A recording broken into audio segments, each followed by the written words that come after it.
VD. സതീശനെ മുഖ്യമന്ത്രിയാക്കിയില്ലെങ്കിൽ panchayat member സ്ഥാനം രാജിവെക്കുമെന്ന് കോൺഗ്രസ് നേതാവ്. മലപ്പുറം നന്നമ്പ്ര പഞ്ചായത്ത് 3-ാം വാർഡ് മെമ്പർ കെ.വി. സഫ്വാനാണ് രാജ്യഭീഷണി മുഴക്കിയത്. യൂനിസ് അഹമ്മദ് കൂടുതൽ വിശദാംശങ്ങൾ നൽകാനുണ്ട്. യൂനിസ്, വി.ഡി. സതീശനായി ഫ്ലക്സുകൾ, ഒരു വശത്ത് പ്രകടനങ്ങളെല്ലാം ഇന്ന് നടന്നിരുന്നു.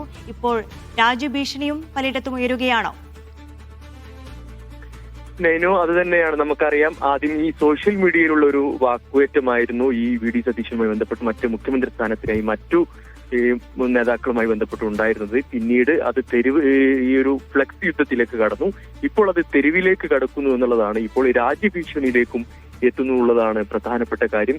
മുഖ്യമന്ത്രിയാക്കിയില്ലെങ്കിൽ, വി.ഡി. സതീശനെ മുഖ്യമന്ത്രിയാക്കിയില്ലെങ്കിൽ പഞ്ചായത്ത് അംഗം സ്ഥാനം രാജിവെക്കുമെന്നാണ് ഈ കോൺഗ്രസ് നേതാവ് പറയുന്നത്. മലപ്പുറം നന്നമ്പ്ര പഞ്ചായത്ത് 3-ാം വാർഡ് മെമ്പർ കെ.വി. സഫ്വാനാണ് ഈ രാജ്യഭീഷണി മുഴക്കിയത്. അദ്ദേഹം പ്രധാനമായി പറയുന്നത് ഈ വർഗീയതക്കെതിരെ ശക്തമായ നിലപാടെടുത്തു. അതോടൊപ്പം തന്നെ ഈ കോൺഗ്രസിന്റെ ഈ പ്രതിസന്ധി കാലത്ത് വലിയ പ്രവർത്തനം നടത്തി കോൺഗ്രസിനെ അധികാരത്തിലേക്ക് തിരിച്ചു കൊണ്ടുവന്നത് വി.ഡി. സതീശന്റെ നേതൃത്വമാണ്.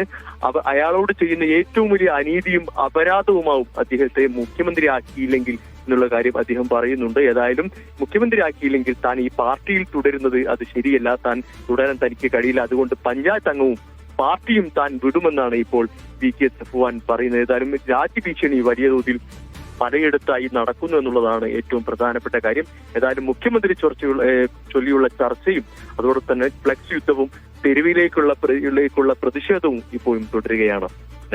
ശരി, യൂനിസ് അഹമ്മദാണ് വിശദാംശങ്ങൾ നൽകി.